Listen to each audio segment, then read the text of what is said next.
오늘 우리에게 주신 하나님의 말씀 보도록 하겠습니다. 오늘 우리에게 주신 하나님의 말씀은 마태복음 1장 18절로 25절까지 말씀입니다.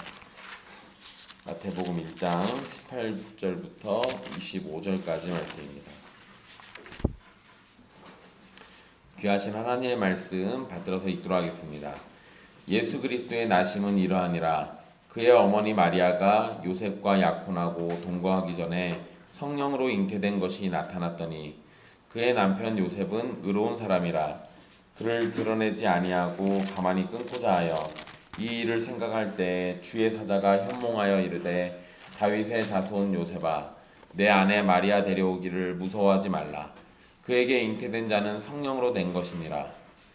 아들을 낳으리니 이름을 예수라 하라. 이는 그가 자기 백성을 그들의 죄에서 구원할 자이심이라 하니라. 이 모든 일이 된 것은 주께서 선지자로 하신 말씀을 이루려 하심이니 이르시되 보라 처녀가 잉태하여 아들을 낳을 것이요 그의 이름은 임마누엘이라 하리라 하셨으니 이를 번역한즉 하나님이 우리와 함께 계시다 함이라. 요셉이 잠에서 깨어 일어나 주의 사자의 분부대로 행하여 그의 아내를 데려왔으나 아들을 낳기까지 동침하지 아니하더니 낳음에 이름을 예수라 하니라. 아멘. 이 말씀은 살아계신 하나님의 말씀입니다.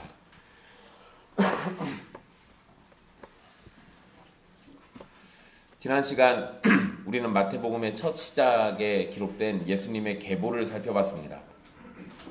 예수님은 다윗의 아들로 왕이시며 아브라함의 아들로 언약의 성취이십니다. 우리는 앞으로 왕이신 예수님과 아브라함의 진정한 아들이신 예수 그리스도를 통해서 언약과 구원이 어떻게 이루어지는지를 마태복음을 통해서 보게 될 겁니다. 지난 시간에 예수님의 족보 그 계보에 대해서 우리가 쭉 살펴봤다면 그 가운데서 이 족보에서의 핵심을 살펴봤다면 오늘 본문은 예수님이 어떻게 마리아를 통해서 태어나게 되셨고 요셉의 아들이 되었는지에 대해서 집중해서 설명하는 말씀입니다. 18절에 나심이라는 표현이 있는데요. 이게 기원, 근원을 뜻하는 단어입니다. 그러니까 예수님이 어떻게 오시게 됐는지 그 근원을 밝히고 있다라는 거죠. 예수님께서 어떻게 하나님으로부터 오셔서 마리아와 요셉의 아들이 되셨는지를 알려준다는 의미가 담겨져 있습니다. 마리아는 요셉과 약혼했다고 기록되어 있는데요. 여기에서 이 약혼이란 말은 우리가 흔히 사용하는 약혼보다 더 강력한 구속력을 지니는 표현입니다. 그러니까 우리나라에서 말하는 약혼하고는 좀 달라요. 그냥 우리는 약혼 이러면 뭐 약혼했다가 깨트릴 수도 있잖아요. 뭐 사실 흠도 아닙니다. 그런데 이 당시의 약혼은 이혼 증서가 아니면 취소할 수가 없습니다. 그러니까 약혼은 그 자체로 결혼이 시작된 거예요. 그리고 결혼의 완성은 동거로 끝납니다. 그러니까 우리나라의 약혼하고는 완전히 얘기가 달라요. 그리고 약혼이라고 표현하고 있지만 사실상 이거는 혼인과 같은 겁니다. 이혼 증서가 아니면 헤어질 수 없으니까요. 약혼을 하면 신랑은 신부의 아버지에게 일정한 의무를 해야 합니다. 이게 보통은 결혼 지참금을 주는 거예요. 그것을 마치면 1년 정도 뒤에 혼인하고 같이 살게 됩니다. 그러니까 여러분 우리가 요거와 비슷한 이야기들, 이 결혼과 관련해 가지고 우리가 이 유추할 수 있는 좋은 내용이 창세기에 기록되어 있죠. 야곱이 자기 아내를 얻기 위해서 일을 하잖아요. 자기 외삼촌 라반의 집에서 일을 합니다. 근데 그때 그 일한 게 결혼 지참금이라고 생각하시면 돼요. 근데 굉장히 많이 했죠. 보통은 1년 합니다. 근데 그땐 7년 했어요. 도합 20년을 하긴 했는데 어쨌든 그건 좀 너무 지나니까 라반이 굉장히 나쁜 사람이에요. 그렇게 보면. 어쨌든 이 당시에는 이 정도 약혼을 하고 나면 그 약혼에 대한 대가로 1년 정도의 일당을 벌어가지고 그거를 신부 아버지에게 줘요. 그러면 신부 아버지는 그거를 받고 자기 딸을 보냅니다. 그러니까 마치 그냥 모양새로만 보면 돈 주고 사오는 꼴이 됩니다. 그런데 이 지참금을 주도록 했던 거는 우리 딸 데려가는데 얘가 능력이 있는지 없는지 확인해 봐야 하잖아요. 그러니까 그러한 개념들로 그 지참금을 요구했었어요. 물론 모두가 다 이놈이 정말 능력이 있는지 없는지 이거를 보기보다는 딸을 이 당시에는 이 재물처럼 취급하기도 했으니까, 그래서 딸을 팔아가지고 재물을 늘리려는 뭐 그런 수단으로 생각하는 사람들도 있었겠죠. 어쨌든 이 뭐 그런 배경들이 있지만 마리아하고 요셉의 관계는 이 그 약혼한 관계고, 그 관계 속에서 이제 혼인만 하면 되는 상황인 거예요. 이 정황상 요셉과 마리아는 1년 정도의 시간을 두고 있었던 것으로 보입니다. 당시 약혼은 처녀 나이 12세에서 14세 정도에 하고요. 남자는 보통 18세 전후로 합니다. 요셉이 나이는 더 많지. 그러니까 그건 일반적인 거예요. 그 당시에는 그냥 일반적으로 이랬어요. 그러니까 마리아가 요셉과 약혼한 사이지만 결혼식을 마치고 첫날 밤을 지내야 비로소 결혼이 완성되는 겁니다. 그런데 첫날 밤을 지내지도 않았는데 마리아가 잉태를 해버렸어요. 이러면 이제 이거 그냥 일반적으로 보면 사람들이 뭐라 생각해요? 그 이상한 일이지. 근데 그냥 이상한 일이, 그냥 이런 일이 벌어지면 그죠, 바람을 폈다고 생각을 하거나, 아니면 요셉하고 그랬으면은 차라리 나아요. 어차피 약혼을 한 거니까. 그런데 이제 그것도 사실 문제예요. 신부 아버지가 주지 않았는데 데려다가 그런 거면 그것도 문제예요. 근데 그거는 그냥 데리고 살면 돼요.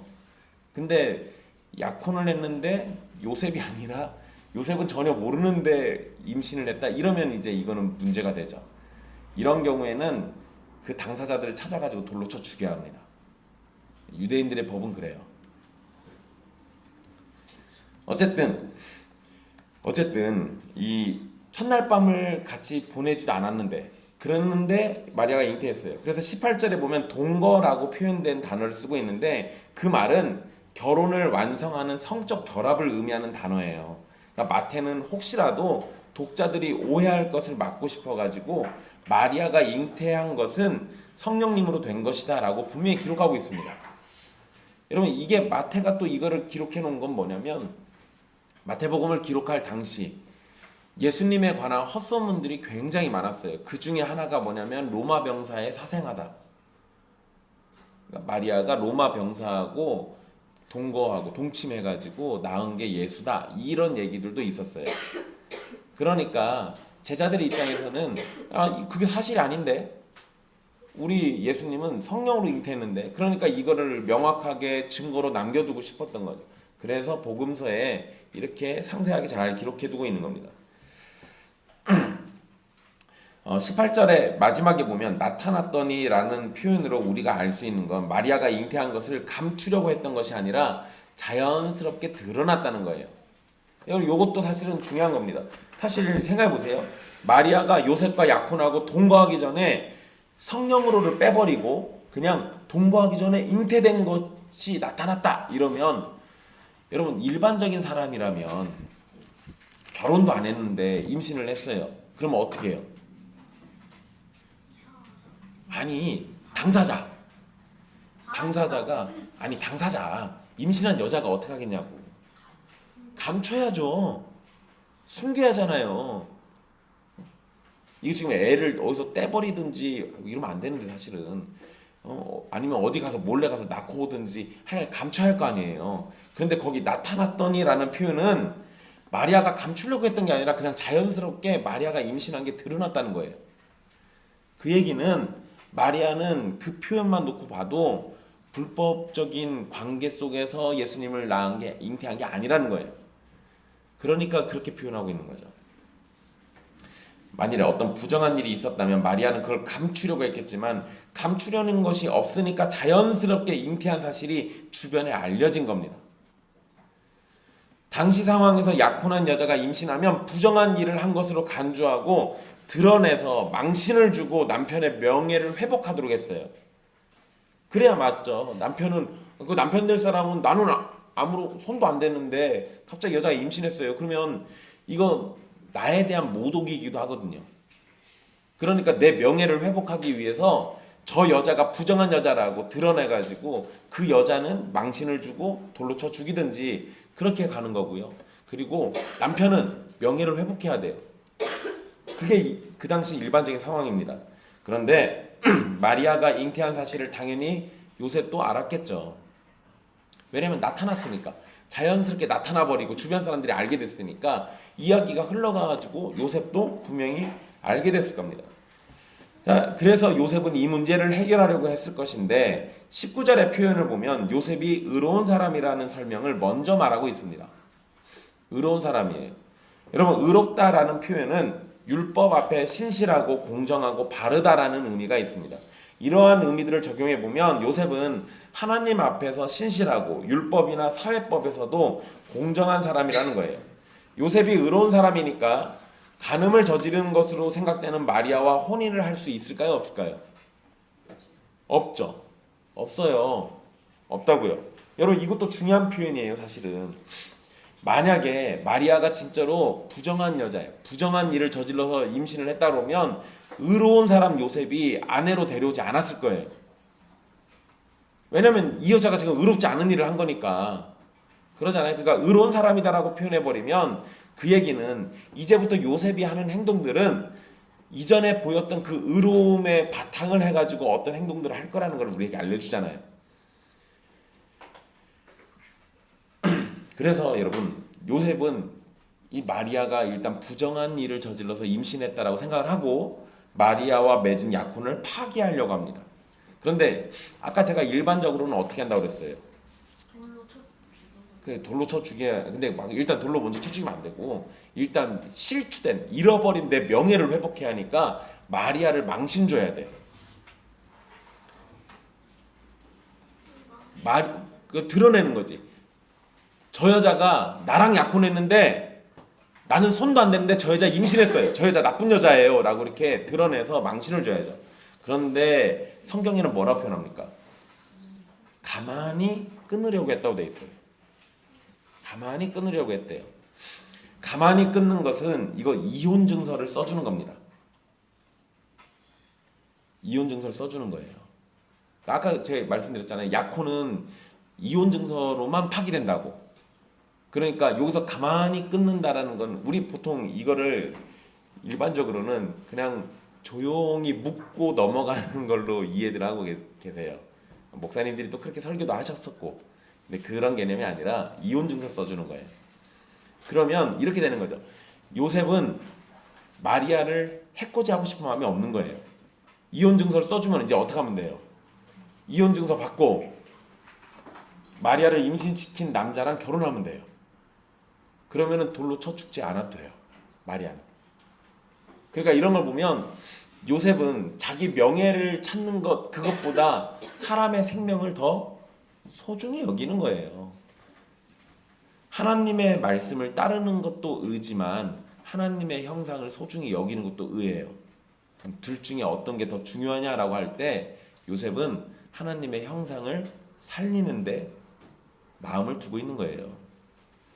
어쨌든 이혼 증서는 두세 사람의 증인 앞에서 파혼하면 됩니다. 하지만 이게 또 어차피 파혼하면 언젠가 다 알게 돼요.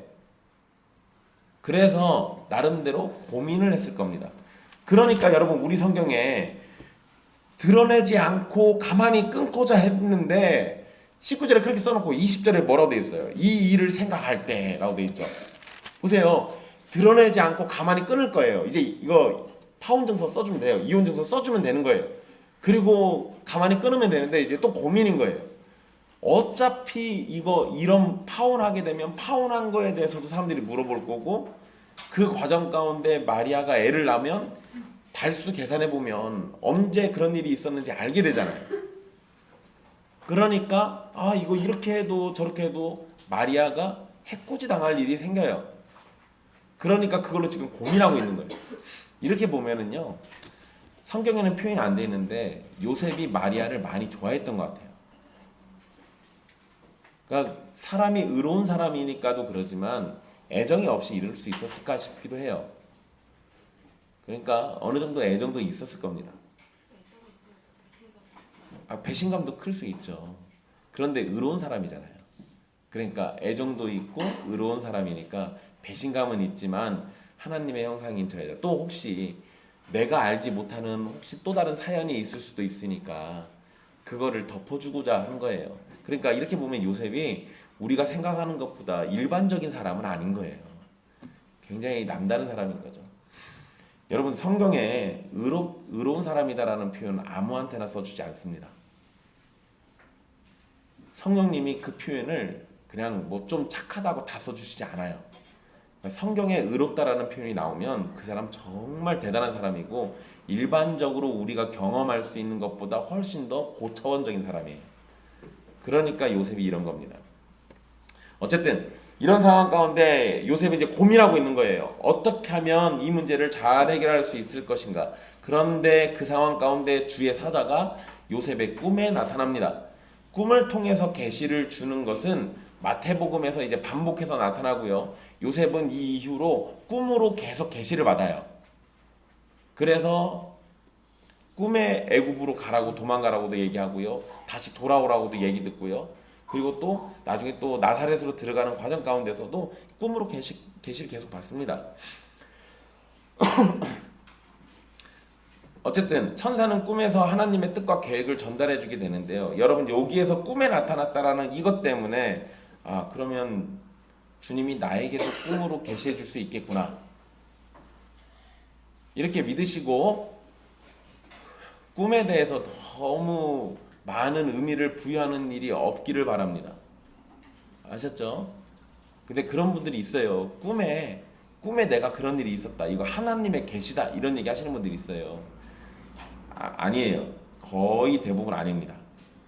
그러니까 그런 거는 너무 지나치게 의식하지 마시고. 네.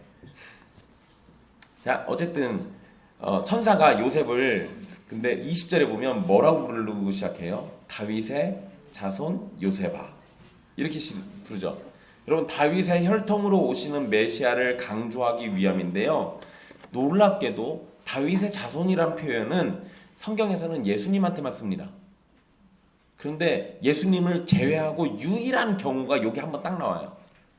요셉한테도 다윗의 자손이라는 표현을 썼어요.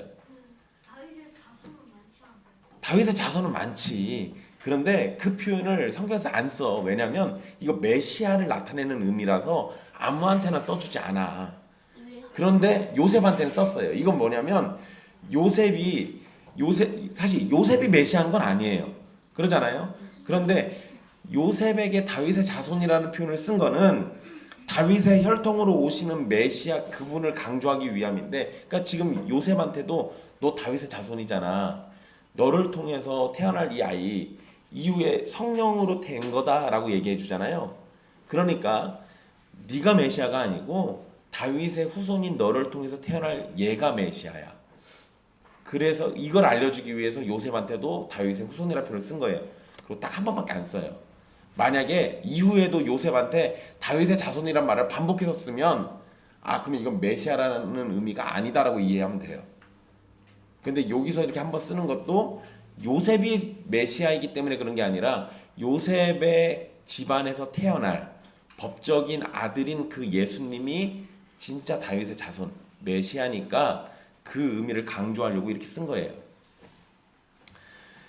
천사는 요셉에게 무서워하지 말라고 얘기합니다. 요셉이 마리아를 처리하지 않고요, 만약에 아내로 데려오면 무슨 일이 벌어질까요? 아내를 요셉 지금 상황에서요, 성령님으로 잉태된 걸 모르는 상태에서 그냥 마리아를 아내로 데려왔어요. 그러면 요셉이 사는 이 나사렛이라는 지역에서 요셉은 어떻게 될까? 요셉의 명예는 땅으로 떨어져요. 요셉의 명예는 땅으로 떨어집니다. 이거 우리나라도 이런 비슷한 표현이 있는데 종달새라고 부르던가요? 종달새라고 부르던가요? 뭐 그런 거 있어요. 어떤 새의 둥지에 다른 새가 와서 알을 낳고 가요. 뻐꾸기인가요? 뻐꾸기. 종달새가 거기다 알 낳는구나. 예. 그럼 가서 그거를 자기가 자기 새끼인 줄 알고 키우잖아요. 막 먹을 거 물어다 주고. 지금 이제 그런 식으로 놀림 받겠죠. 이런 식으로 놀림 받을 거라고요. 그러니까 요셉의 명예는 땅에 떨어질 거고 사람들의 비웃음거리가 될 겁니다. 그러니 마리아를 데려오는 것을 두려워하는 것은 당연한 반응이에요. 앞으로 일어날 일을 생각하면 걱정이 안 될 수가 없습니다. 그래서 여러분, 나중에 요셉은요 나사렛을 떠나서 베들레헴에 살아요. 이거 나중에 이제 우리 곧 있으면 또 그 내용도 살피게 될 건데요. 베들레헴으로 호적 정리하러 가잖아요.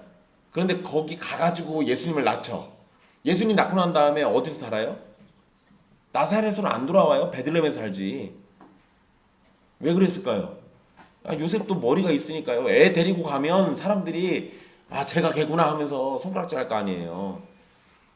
그러니까 아니 성령님에 의해서 잉태됐어요. 이거를 아무리 설명한들 걔네들이 알아듣겠습니까? 그러니까 나사렛으로 안 가고 베들레헴에 살아요. 그 얘기 이제 또 다음에 또 살피니까 그때 또 얘기해 드릴게요. 어쨌든 마리아를 데려오는 것은 두려운 일입니다. 그런데 하나님의 계획은 그런 두려움을 이겨내고 요셉이 마리아를 아내로 데리고 와야 한다는 겁니다. 그러니까 두려워하지 말라고 얘기하고 아내를 데려오라고 얘기하는 거예요. 천사는 마리아가 다른 남자의 아이를 잉태한 것이 아니라 성령의 능력 가운데 잉태된 것임을 알려줍니다. 그리고 천사는 마리아를 요셉에게 뭐라고 부르냐면요. 그 20절에 다윗의 자손 요셉아 해놓고 그 다음에 뭐라고 불러요? 내 아내 마리아 이렇게 부르죠. 그리고 여러분 19절에는 요셉을 뭐라고 표현했어요? 그의 남편 요셉 이렇게 표현했어요. 그러니까 지금 성경은 마태복음에서 마태는 이거 기록할 때 이 두 사람은 이미 남편과 아내의 관계야 라고 지금 써놓고 있는 거예요. 그러니까 천사가 내 아내 마리아 라고 얘기하고 있고 또 마태는 19절에서 요셉을 그의 남편 요셉이라고 부르는 건 약혼만 하고 결혼이 완성된 건 아니지만 이미 남편과 아내로 불리고 있고 그렇게 인정되고 있음을 호칭 자체에서 얘기하고 있는 거예요. 거기다가 천사가 이렇게 불러줬잖아요. 너의 아내 마리아 이렇게 불러주고 있잖아요. 그러니까 이러면 다른 남자하고 부정한 관계가 있지 않았다라는 것을 천사가 또 증명해 준 거예요. 그러니까 천사도 이런 표현을 써버리죠. 천사는 마리아가 성령으로 잉태된 것임을 말한 후에 그 다음에 21절에 아들을 낳게 될 것이다. 그리고 그 이름을 예수라고 불러라. 이렇게 말해줍니다. 여러분 유대인들은 자녀의 이름에 자신들의 믿음과 소망을 담아서 불렀습니다. 이게 유대인들의 특징이에요. 자신의 믿음 또는 자신의 소망 또는 자신의 현재 상태를 자식들의 이름에다가 담아서 불렀어요. 우리도 자녀들의 이름을 지을 때 의미를 생각해서 짓잖아요. 그렇죠. 좋은 의미를 갖고 태어나기를 또 그렇게 살기를 바라서 이름들을 지어줍니다. 부모가 자식 이름 짓는데 아무렇게나 대충대충 짓진 않아요. 그러니까 근데 이건 유대인들은 더 심했다고요. 게다가 유대인들에게는 제가 어떤 사상이 계속 흐르고 있다라고 반복해서 알려드렸는데 뭐를 기다리죠? 메시아, 여자의 후손을 기다리잖아요. 여자의 후손. 그러니까 이스라엘 백성들의 이름에는 그 여자의 후손을 기다리는 소망도 담겨져 있어요. 그냥 이름을 짓지 않는다고요. 일반적으로 예수라는 이름은 여호와가 구원하신다라는 의미입니다. 그런데 천사는 예수라는 이름의 의미도 새롭게 전해줘요. 그래서 요셉이 사실은 예수님의 이름을 정해야 하는데 요셉이 정한 게 아니에요. 그리고 여러분 천사가 전한 것도 아닙니다. 천사가 이거 정한 거 아니에요. 천사가 마음대로 정한 거 아닙니다. 이건 엄밀히 얘기하면 하나님 아버지께 천사가 전달받은 거를 얘기하고 있는 거예요. 여러분 천사는 자기 생각을 가서 얘기하지 않아요. 천사는 자기 의견을 얘기하는 존재가 아닙니다. 우리는 천사라고 부르지만 이게 원문의 표현을 그냥 일반적으로는 사자라고 불러요. 사자들은 왕이 내린 명령을 그대로 전달하는 역할을 해요. 그게 사자예요. 그러니까 천사가 지금 예수님의 이름의 의미를 얘기하고 있는 거는 이건 누구의 뜻이라는 거예요? 하나님 아버지의 뜻이라는 거예요. 결국 하나님이 정해주신 거고 예수라는 이름에는 하나님의 뜻과 계획이 담겨져 있는 겁니다. 제가 앞에서 자녀의 이름에 자신의 믿음과 소망을 담는다고 했죠. 그런데 하나님 아버지가 예수님의 이름을 자기가 정해줬어요. 자기가 그 의미를 부여하고 그 얘기는 하나님의 뜻, 하나님의 계획, 하나님의 바램이 예수라는 이름에 담겨져 있다는 거예요. 그러니까 그렇게 이름을 정해주고 있는 거죠. 원문의 의미상 태어날 아이의 이름을 예수라고 하는 것은 요셉이 해야 합니다. 그러니까 여러분 잘 보세요. 아들을 낳으리니 이름을 예수라 하라 그러잖아요. 그러니까 예수라고 최종적으로 불러주는 건 누구예요? 요셉이에요. 요셉.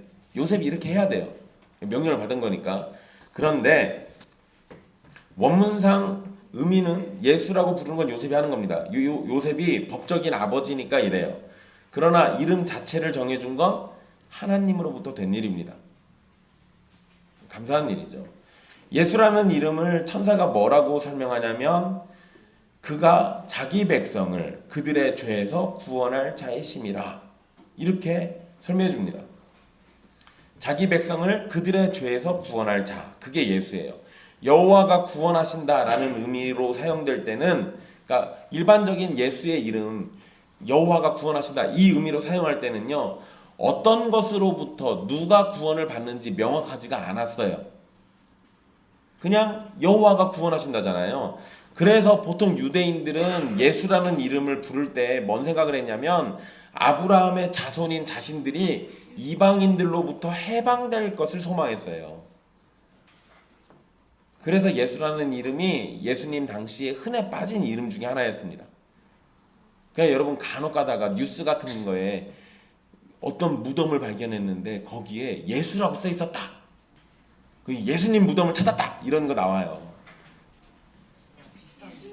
그쵸? 아니 그 당시에 예수라는 이름이 흔했다니까. 우리나라로 치면 철수영이에요. 지금은 안 흔한 거 아니에요? 아 지금은 철수랑 영이가 안 흔하지. 아 미안해. 지금은 다른 거 어쨌든 네, 다른 거. 네. 김씨가 많죠. 뭐 어쨌든 네. 어쨌든 그랬어요. 그러니까 예수라는 이름의 무덤이 발견됐다고 해서 여러분들 그게 예수님의 무덤일 리는 없어요. 그러니까 그거 오해하지 마십시오. 어쨌든 이 당시엔 예수라는 이름이 굉장히 흔했다. 그런데 하나님은 자기 백성이 그들의 죄로부터 구원될 것이라고 분명하게 밝히고 있어요. 그러니까 무엇으로부터 누가 구원받는지를 정확하게 얘기해주고 있다고요. 이방인들로부터의 해방이나 정치 사회의 문제로부터의 해결을 위해서 예수님이 오신 것이 아니라 자기 백성이 그들의 죄로부터 구원을 받을 수 있도록 해주시기 위해서 오신 분이 예수님이에요. 그리고 여러분 천사가 예수님의 이름의 의미를 말하는 거는 사실 여기에도 성경 구절이 이게 어디에서 되는 일이다 이렇게 써졌으면 좋았을 텐데 이걸 인용구로 표현하진 않았어요. 그런데 여러분 시편 130편 8절을 보면 거기에 이렇게 돼 있습니다. 그가 이스라엘을 그의 모든 죄악에서 속량하시리로다. 근데 여기서 말하는 그는 누구겠어요?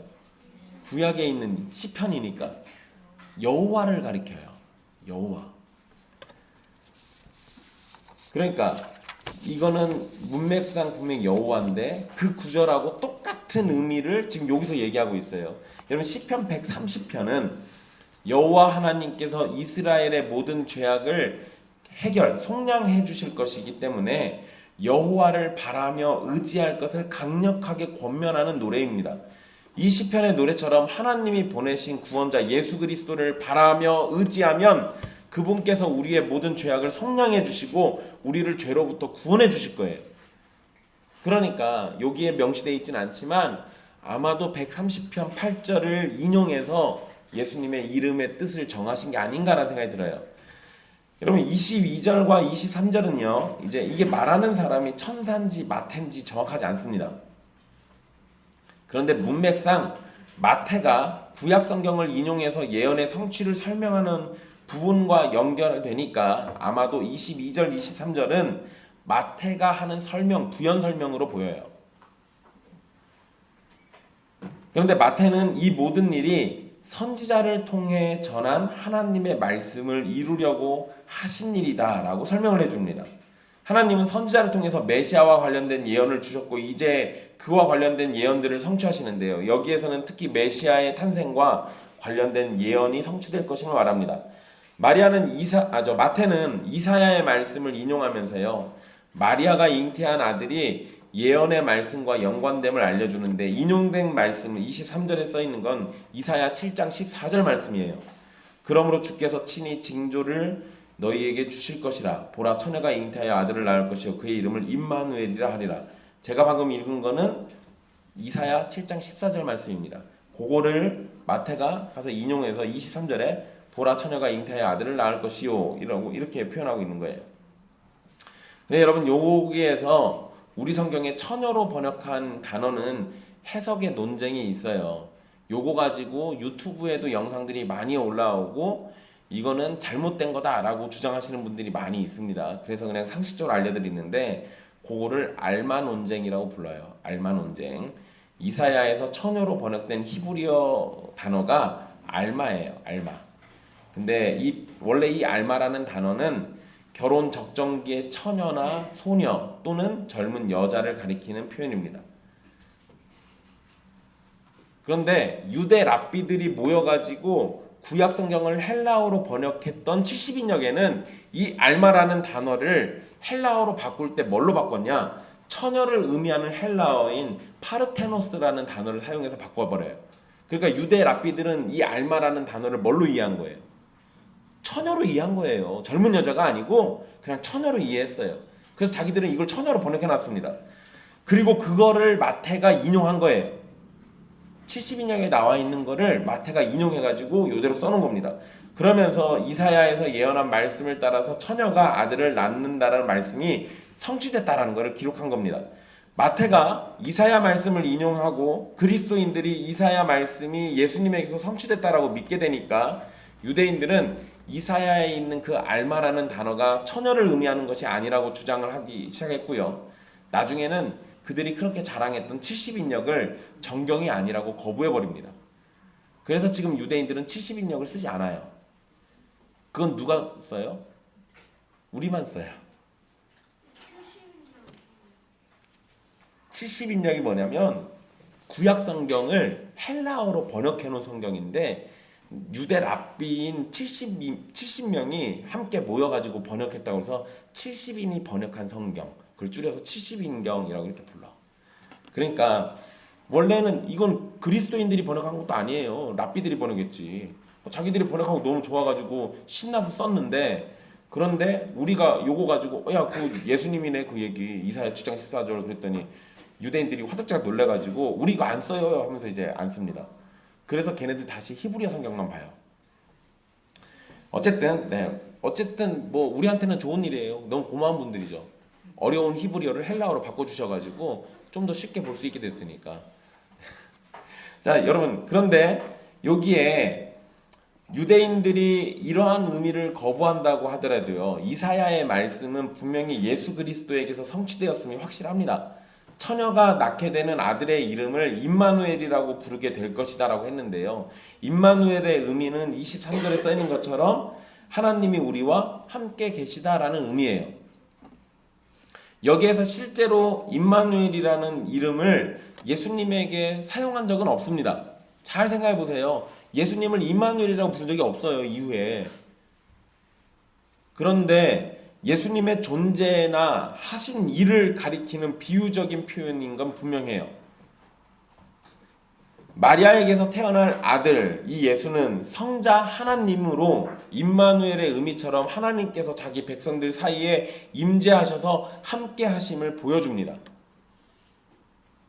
그래서 임마누엘이라는 말이 예수님에게 딱 어울리는 말이에요. 천사가 전해준 임마누엘의 의미는 마태복음에서 계속 등장하게 되고요. 특히 마지막 장면에서 예수님이 제자들에게 내가 세상 끝날까지 너희와 항상 함께 있으리라 라고 하시잖아요. 그 말씀에서 다시 확인됩니다. 하나님이 우리와 함께 계시다, 함께 하시다라는 의미가 임마누엘이잖아요. 그런데 예수님이 내가 너희와 항상 함께 한다라고 약속해 주셨어요. 나는 너희에게 항상 임마누엘이야 라고 얘기하신 거죠. 하나님이신 예수님은 자기 백성들과 항상 함께 계십니다. 이 말씀 잘 기억해 두십시오. 천사가 전해준 하나님의 뜻을 꿈에서 본 요셉은요, 잠에서 일어나 주님의 명령대로 그의 아내를 데리고 오게 됩니다. 여러분, 앞에서 요셉을 의롭다라고 표현했는데 요셉이 꿈에 천사의 그 전달하는 말씀을 듣자마자 즉각적인 순종을 하잖아요. 하나님 앞에서 의로운 요셉의 모습을 잘 보여주는 겁니다. 아내를 데려왔다는 것은 단순히 사는 집을 옮겨서 데리고 온 것이 아니라 공식적으로 결혼을 완성했다라는 의미입니다.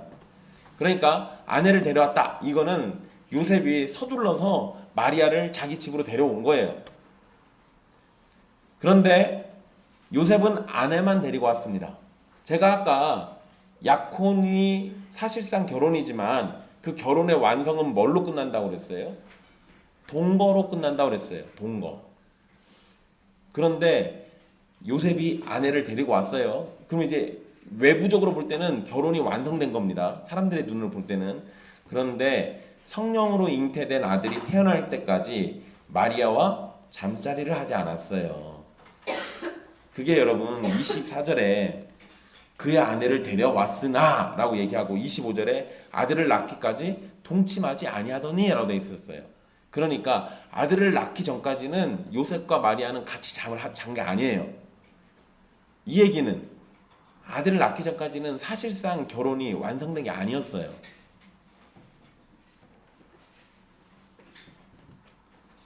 여러분 이거 잘 생각해 보세요. 요셉에게는 마리아와 동침할 권한이 있습니다. 합법적인 남편이니까. 그런데 하나님의 뜻이 이루어지기 전까지 그 권한을 찾지 않고 내려놨어요.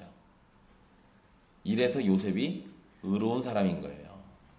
이래서 요셉은 자신의 친아들이 아니지만 마리아를 통해서 태어난 아들을 자신의 아들로 받아들였고 천사가 전해준 대로 이름을 예수라고 지었습니다. 그래서 25절에 이름을 예수라 하니라 라고 써있는 거예요. 이제 법적 관계에서 요셉과 예수는 아버지와 아들의 관계입니다. 그리고 다윗의 후손인 요셉의 아들이니까 예수님도 다윗의 후손이 되는 거예요. 요셉은 예수님이 태어날 때까지 마리아와 동침하지 않았지만 분명히 낳기까지라고 돼 있잖아요. 그죠? 그러니까 뭐뭐까지라는 표현에서 알 수 있듯이 아들을 낳은 후에는 동침을 했어요. 그래서 요셉에게는 예수님 이외에 다른 자녀들이 있었습니다. 그들은 후에 예수님의 형제들이라고 불리면서 성경에 등장하는 인물이에요. 우리에게 가장 잘 알려진 예수님의 형제 야고보, 또 하나 있는데 성경 쓰시는 분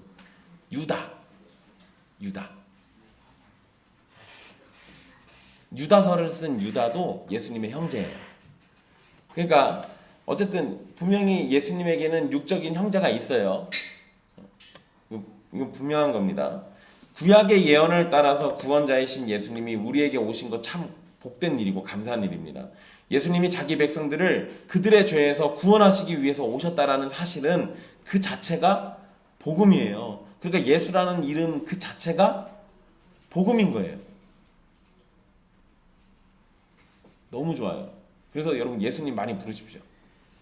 여러분 어저께 정원박람회 저희 익산에 갔다가 정원박람회 들려가지고 거기서 잠깐 놀다 왔어요.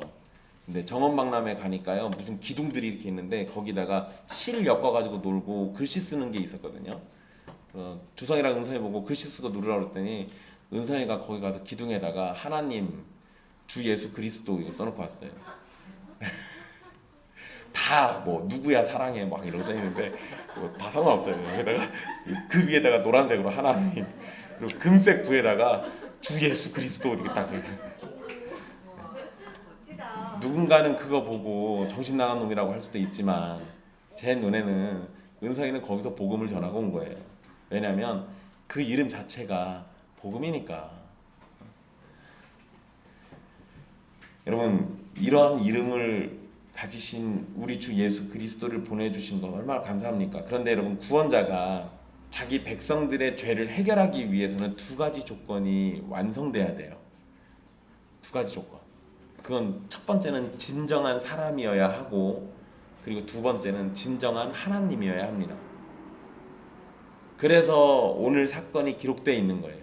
마태가 지금 마리아가 임신한 거를 변호하고 싶어가지고 이걸 쓴 게 아니에요. 그것보다 훨씬 더 중요한 건 이분은 자기 백성들을 그들의 죄에서 구원할 자격이 충분히 있는 분이다라는 것을 알려주고 싶어가지고 이걸 써놓은 겁니다. 먼저 구원자는 진정한 사람이어야 합니다. 사람이 지은 죄에 대해서 형벌이 내려질 때 당연히 사람이 그 형벌을 당해야 돼요. 죄에 대한 형벌은 육신과 영혼의 고통을 포함하는 건데요. 이건 사람이 아닌 하나님이라면 고통을 겪을 수가 없기 때문에 받을 수 없는 형벌이에요. 그러니까 하나님이 내려와서 형벌 받는다? 천사가 내려와서 형벌 받는다? 이거 불가능해요.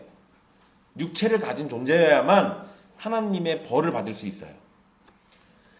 그리고 하나님 앞에서 맺은 언약에 순종하는 것도 사람에게 주어진 거니까 사람을 구원하러 오시는 구원자는 사람의 위치에서 언약을 신실하게 이행하고 완수해야 합니다. 이것도 굉장히 중요한 거예요. 사람의 위치에서 그걸 해야만 되는 겁니다.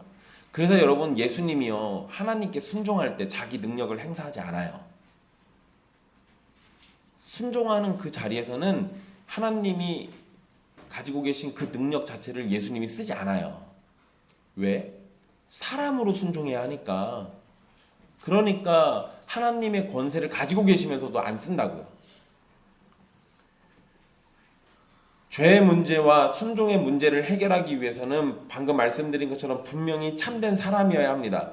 그런데 동시에 아무런 죄도 없어야 돼요.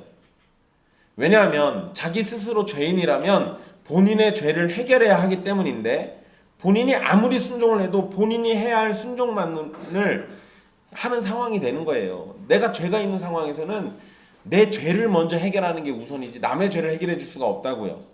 그러니까 예수님이 우리의 구원자가 되시려면 죄도 없어야 돼요. 참 하나님이시고 참 사람이시고 죄도 없어야 합니다. 죄의 형벌을 온전히 감당하고 하나님 앞에서 사람으로서 온전히 순종하기 위해서는 죄로부터 완전히 깨끗한 사람이 구원자여야만 합니다. 그래서 자연적인 남녀 관계를 통해서 잉태가 아니라 성령님의 능력으로 잉태가 되어야만 했던 거예요. 자연적인 남녀 관계에서 잉태가 되면 사람이 가진 원죄의 영향을 벗어날 수가 없습니다. 시편 51편에 다윗이 뭐라고 그래요? 내가 죄 가운데 잉태되었다라는 표현을 쓰잖아요. 우리가 잉태될 때 이미 죄 가운데 잉태되는 거예요. 남녀 관계 속에서의 잉태는 항상 죄를 가지게 돼 있습니다. 그런데 성령님의 능력으로 마리아의 뱃속에 들어간 예수님은 성령의 능력으로 보호를 받고 있으니까 마리아와 연결돼 있으면서도 죄가 전달되지 않는 신비를 일으킨 거예요. 남녀관계 속에서 잉태된 것도 아니고 그러니까 일단 죄 가운데 잉태된 게 아니죠. 그런데 우리가 또 그런 오해할 수 있잖아요. 아니 마리아는 죄인이잖아.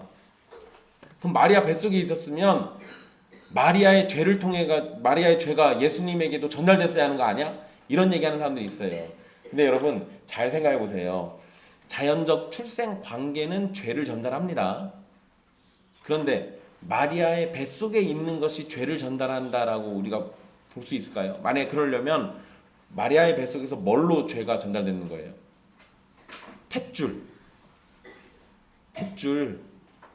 그런 소리 하는 사람들이 나중에 뭔 소리 하는지 아십니까? 죄를 없애려면 뭐를 깨끗이 해야 돼요? 피. 그래서 뭘 갈아야 돼? 피를 갈아야죠. 그거를 피가름교리라고 해요. 아 진짜 헛소리긴 한데 옛날에 어떤 교주가 그랬어. 자기 목이 잘려가지고 이렇게 나오더니 자기 몸속에 있는 피가 다 나왔대. 그리고 하늘에서 새로운 피가 나와서 자기 몸에 들어갔대. 그 자기는 피를 갈았대. 그래서 자기는 죄가 없대. 네, 그런 사람들이 있었어요. 네. 그러니까 여러분 마리아의 뱃속에 잉태됐을 때 탯줄을 통해 가지고 영양분이 공급될 때 죄도 같이 공급된다 이런 소리 하시는 분들은 죄가 어디에 있다라고 믿는 거예요? 피에 있다고 믿는 겁니다. 아니에요. 죄는 피에 있지 않아요. 우리의 그 관계 속에 있는 거지. 남녀 관계 속에서 그 관계 속에서 죄가 잉태되는 거예요. 그래서 여러분 하나님이 처음에 메시아를 예언해 주실 때 누구의 후손이라고 불러버려요? 여자의 후손이라고 얘기하잖아요. 여자 혼자 낳는다는 얘기예요. 그래 여자의 후손이지. 안 그러면 아담의 후손이라고 했을 거 아니에요. 근데 그렇게 표현하지 않았다고요. 그러니까 예수님의 출생은 이미 창세전에 창세기에 기록될 때 이미 거기에서도 우리에게 제시되고 있는 거예요. 자연적인 남녀관계 속에서 잉태된 거면 원죄의 영향을 절대 벗어날 수가 없습니다. 물론 하나님은 전능하셔가지고요, 마리아라는 처녀의 몸에서 태어나는 것 말고도 다른 방법을 통해서 얼마든지 구원자가 이 땅에 오실 수 있도록 하실 수 있었어요. 하지만 마리아를 통해서 사람이 되신 것은 하나님과 동등하신 예수님께서 사람의 육체를 입는 낮아지심에 가장 적합한 거였어요. 구원자께서 참된 사람이 되셔서 우리가 겪는 모든 경험과 유혹, 괴로움을 깊이 이해하고 동정하실 수 있게 되기도 하는 겁니다. 그러니까 신비하게만 오시는 게 중요한 게 아니에요. 진짜 사람으로 오셔야 한다고요. 그래서 마리아의 태중에 자궁 속에 오셔가지고 아기로 태어나셨던 거예요. 그리고 여러분, 사람이신 구원자의 삶은 하나님의 기쁨이 되기를 소망하는 사람들에게 어떻게 살아야 하는지에 대한 모범을 보여주기도 해요. 이 부분은 얘기하면 길어지니까 일단 여기는 다음에 또 얘기 드리고요. 여러분, 그리고 첫 번째가 진정한 사람이어야 한다면 두 번째 조건은 진정한 하나님이셔야 한다라고 말씀드렸습니다. 예수님은 한 사람의 죄를 구원하기 위해 오신 게 아니에요. 자기 백성들의 죄를 구원하러 자기 백성들을 죄 가운데서 구원하기 위해 오셨잖아요. 그러니까 많은 이들의 죄를 해결할 만큼 희생의 제사를 드려야 합니다. 여러분, 구약 성경에 제사 지낼 때 제물 뭘로 써요? 소, 또 양. 돼지는 안 써요. 돼지는 안 돼. 부정한 짐승을 안 써. 뱀도 안 써. 비둘기도 써요. 소, 양, 염소, 비둘기. 짐승은 보통 이렇게 씁니다. 그런데 소 같은 경우는 언제 쓰냐면 민족이 잘못했을 때, 지파가 통째로 잘못했을 때, 많은 사람들의 죄를 사하기 위해서 소를 잡아요. 또는 지도자들이 잘못했을 때. 그러니까 우리로 치면은 우리 모두의 죄를 해결하려면 소를 잡아야 돼. 소가 제일 커서 그래요? 그렇죠. 소가 커서도 그렇고. 네. 그리고 만약에 목사가 잘못하면 소를 잡아야 하는 거예요. 그런데 만약에 여러분들 개인이 잘못했을 경우에 양이나 염소를 잡습니다. 양이나 염소를 잡아요. 그러니까 비둘기는 돈 없는 사람들을 위해서 비둘기 잡으라고 했어. 근데 여러분, 이러한 배경 속에서 예수님을 하나님의 어린 송아지라고 불러요? 양이라고 부르잖아요. 그러잖아요. 그러면 예수님은 적용될 때, 죄 문제를 해결할 때 무리를 적용해가지고 적용하시는 분이에요? 아니면은 양이니까 1대1로 적용하는 거예요? 1대1로 적용해요. 양이니까. 그러면 자, 이제 이런 식이면 그냥 하나님이 아닌 인간이시라면 예수님의 죽음은 누구에게 적용을 해야 돼요? 예수님의 구원사가 정리되고 난 다음에 제일 먼저 예수님 믿고 죽은 사람에게 적용해야죠. 딱 걔만 구원받아요. 나머지는 다 구원 못 받습니다. 또 다른 예수님 오셔야 돼요. 그러니까 지금 제가 무슨 얘기 드리는 거냐면, 예수님이 만약에 단순한 사람이기만 하다면 예수님이 아무리 고귀한 삶을 살아도 아무런 죄를 짓지 않아도 결국 딱 한 사람의 생명만 건질 수 있다는 거예요. 셀 수 없이 큰 무리를 구원하기 위해서는 예수님의 희생과 순종이 무한한 가치를 지녀야만 가능합니다. 그런데 여러분, 무한한 가치는 누구에게서만 찾을 수 있어요? 하나님. 그러니까 예수님은 자기 백성들을 구원하실 분이니까 누구여야 돼요? 하나님이셔야 돼요. 그래서 참 사람이자 참 하나님이셔야 우리 모두의 구원자가 된다고 말씀드리는 겁니다. 예수님께서 이루신 구원을 만인에게, 모든 사람, 굉장히 많은 사람들에게 나눠주시고 적용하기 위해서, 그리고 모든 이들을 율법의 저주로부터 건져주시기 위해서는 사람이 아니라 완전하신 하나님이셔야만 해요. 자, 그러면 이 두 가지의 조건을 만족시키기 위해서 우리의 구원자가 이 땅에 오셨을 때 하나님으로 오시는 것과 함께 사람으로 와야 돼요. 이 두 가지 조건을 완성시키는 것이 마리아의 뱃속에 성령으로 잉태되는 거였습니다. 그래서 하나님이 이 방법을 선택하신 거예요. 그래서 예수님은 하나님으로 오시면서도 사람으로 태어나셨고 사람이면서도 아무런 죄도 없는 겁니다. 아셨죠? 그래서 여러분 예수님은 성령의 능력으로 마리아에게 잉태된 거고요. 요셉이 법적인 아버지지만 실제적인 아버지는 누구예요? 하늘에 계신 하나님 아버지예요. 마리아의 몸에서 태어나셨지만 사람에 의한 잉태가 아니라 성령에 의한 잉태로 죄를 상속받지 않은 존재로 나신 겁니다. 이 중대한 사실과 가르침을 우리에게 전달해 주기 위해서 마태는 성경에 마리아가 성령의 능력으로 잉태됐다, 그렇게 태어나신 분이 예수 그리스도 우리의 구세주다, 이 사실을 지금 알려주고 있는 거예요. 그러니까 여러분, 예수님이 마리아의 몸속에 태어났다? 우리는 막 그거 에이 그게 어떻게 가능해 안 가능해 이거 가지고 따지시는 분들이 있는데요. 진짜 중요한 거는 참 하나님이시자 참 사람으로 오시기 위해 그러셨다라는 거예요. 거기에 집중하셔야 합니다. 이제 여러분 다른 질문 하나 드려볼게요. 여러분 사람에게 가장 필요한 건 뭐라고 생각하십니까? 사람에게 제일 필요한 거. 돈 얘기하시면 때릴 거예요. 저. 여러분 사람에게 제일 필요한 건 물론 사람들마다 다 틀려요. 사람들마다 생각하는 게 다르니까 처지도 다르고. 그런데 최고로 우리에게 필요한 거, 최고로 우리에게 필요한 거는 사람들은 사실 정확하게 그게 뭔지 잘 모릅니다. 사람에게 있어서 가장 필요한 거는 구원이에요. 하나님 앞에 서는 것, 하나님과 함께하는 것 좋죠. 근데 그 일을 위해서 먼저 필요한 게 구원이라고요. 구원이 없으면 하나님 앞에 설 수가 없어요. 구원이 없으면 하나님 앞에 섰을 때 죽어야 돼요. 우리의 죄가 하나님 앞에 너무 추악하기 때문에 주님이 가만두지 않는다고요. 그래서 사람에게 가장 필요한 건 구원입니다. 그리고 그 구원은 자기 백성을 그들의 죄에서 구원할 자 예수 그리스도로 주어지는 겁니다.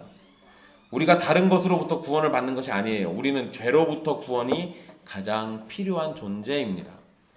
우리의 삶을 괴롭게 만드는 모든 것은 우리의 죄로부터 출발하고 죄로부터 힘을 얻어서 우리를 괴롭게 만드는 겁니다. 우리는 죄의 문제가 해결되기 전까지 계속 커지는 괴로움을 경험하게 되는 거예요. 그래서 우리에게는 죄로부터의 구원을 받는 것이 가장 필요한 거고 가장 빨리 해결돼야 할 문제인 거예요. 죄와 죄책, 죄의 오염, 죄의 세력, 죄의 형벌, 이러한 모든 것으로부터 구원받아야 하는데 바로 이 일을 위해서 예수 그리스도께서 마리아를 통해 이 땅에 사람으로 오신 겁니다. 또한 여러분 본문에서는 언급되지 않지만 하나님께서 우리를 죄로부터 구원하신다는 것은 어떤 목적을 위해서 구원받도록 해주신다는 걸 포함하는 거예요. 그렇잖아요. 하나님이 아무런 목적 없이 우리를 구원해 주시지 않아요. 근데 지금 오늘 본문에서는 그 얘기는 언급하지 않았습니다. 구원의 목적은 여러 가지로 설명됩니다. 그리고 실제로 성경에서는 구원의 목적을 여러 가지로 얘기해주고 있어요. 그런데 우리가 쉽게 얘기하면 가장 큰 거는 영광의 하나님을 기뻐하고 누리도록 해주시기 위함이에요. 우리 입장에서 얘기하는 겁니다. 우리 입장에서 얘기하는 거. 하나님이 우리를 구원해 주시는 목적, 우리 입장에서는 영광의 하나님을 기뻐하고 누리도록 해주는 것. 우리는 우리를 구원하시는 사랑의 하나님을 누리고 하나님은 하나님을 즐거워하는 우리를 통해서 영광 받으시는 거예요. 예수님은 하나님과 사람 양쪽 모두를 위한 중보자로 양쪽의 유익을 자신의 사역으로 가져오시는 분입니다. 천사가 전해준 예수라는 이름의 의미는 지금 살핀 것처럼 정말 중요해요. 하나님과 사람 사이에 우리의 중보자 되시는 그분이거든요.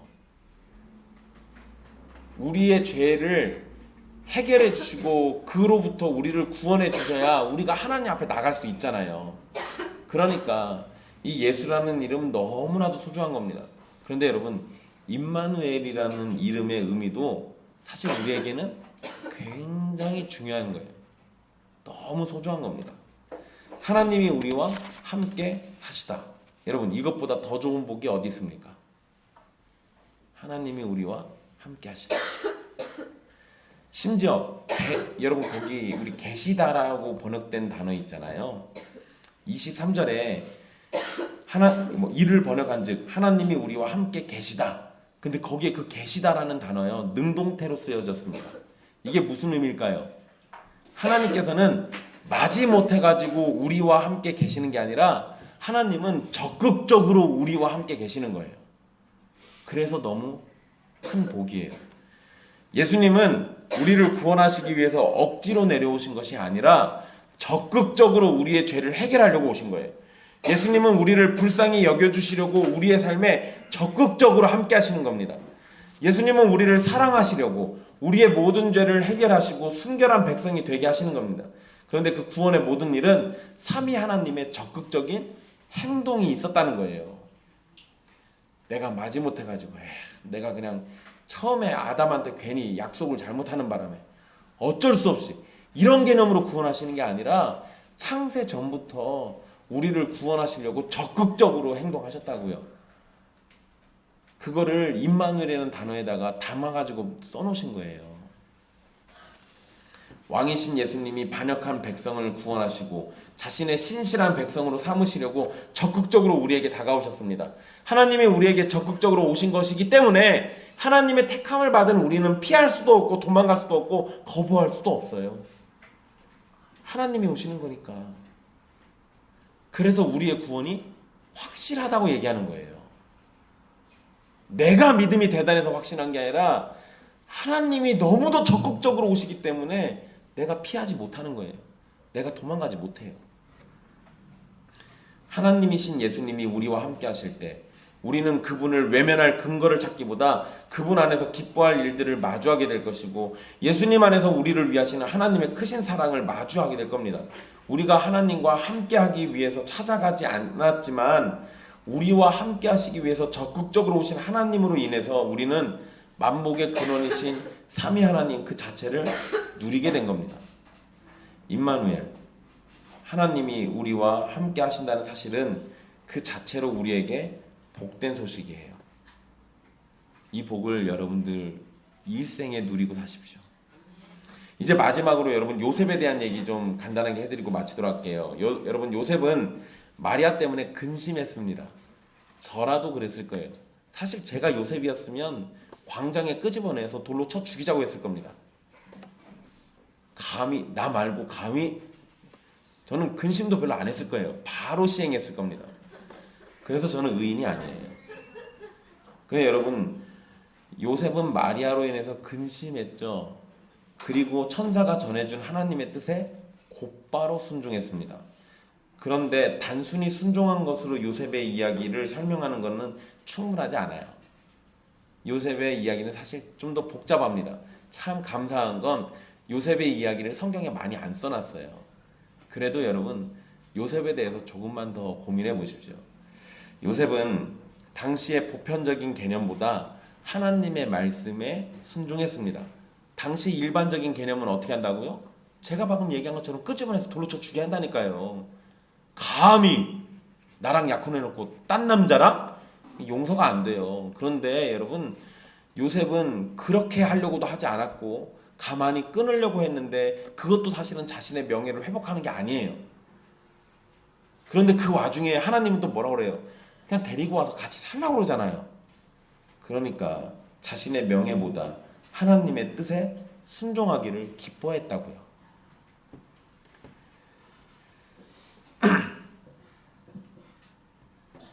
마리아를 데리고 온 이후에도 예수님이 태어나시기까지 마리아와 동침하지 않으면서 자신이 가진 권리를 포기하고 하나님의 뜻이 이루어지기를 기다렸습니다.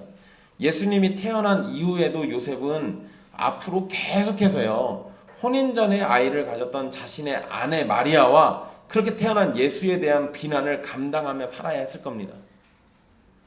너무나도 당연한 얘기예요. 여러분 나중에 다시 말씀드리겠지만 요셉이 베들레헴에 살다가 헤롯이 예수 죽이려고 하니까 천사가 나타나서 도망가라고 하잖아요. 그래서 애굽으로 도망갑니다. 애굽으로 도망갔다가 다시 돌아오려고 했을 때 어디로 간다는 얘기가 안 써 있어요. 근데 어디로 갔을 것 같아요? 베들레헴으로 가려고 했어요. 근데 베들레헴으로 못 갑니다.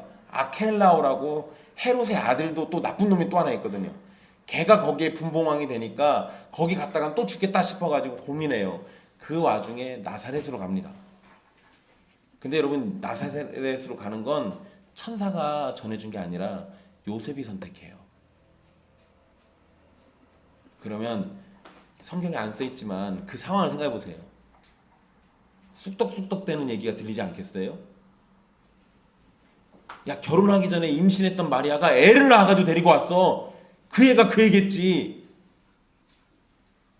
예수님이 자라면서요, 사람들에게 칭송받으면서 자랄 리가 없다고요. 쑥덕대는 소리 들으면서 자랐을 거라고요. 요셉은 일평생 사람들이 손가락질 하는 거를 감당하면서 살았을 거라고요. 그런데 요셉을 무슨 사람이라 불러요? 의로운 사람. 사람들의 시선보다 더 중요한 거, 하나님의 뜻. 그래서 의로운 사람이라고요. 그래서 이게 우리에게 성도는 어떠해야 하는지를 알려주는 겁니다. 이런 거 생각해 보면은요, 하나님의 뜻에 순종한다는 것이 언제나 우리에게 세상의 행복을 보장해 주지 않는다라는 걸 알게 됩니다. 요셉의 경우처럼 우리에게 요구되는 순종은 때로 우리의 권리를 내려놓을 때도 있고요, 우리가 원하는 것을 포기해야 할 때도 있어요. 그러나 하나님께 은혜 입은 사람이라면 그러한 과정마저도 복이라고 생각하면서 적극적인 순종을 보이려고 하는 것이 당연할 겁니다. 하나님의 사람은 이 땅의 행복보다 하늘의 기쁨을 더 추구하고 바라는 사람들입니다. 사랑하는 형제자매 여러분, 우리를 구원하시기 위해서 오신 예수님과 그분을 보내신 아버지 하나님, 그리고 모든 능력의 근원이신 성령 하나님께서 적극적으로 저와 여러분을 구원하시고 사랑하시기를 기뻐하셨습니다. 그리고 적극적으로 우리와 함께 하시기를 즐거워하셨어요. 우리는 그러한 복의 수혜자들입니다. 하나님께서 저와 여러분을 구원해 주심을 감사하십시오. 하나님께서 우리와 함께 하심이 세상 그 무엇보다도 큰 복임을 잊지 말고 그러한 은혜를 찬송하면서 하나님을 즐거워하십시오. 그리고 여러분들도 기도하셔서 의로운 요셉처럼 하나님의 뜻에 전적으로 굴복하고 순종하는 그러한 모습을 보이십시오. 주님이 여러분을 더욱더 사랑해 주실 겁니다. 기도하겠습니다.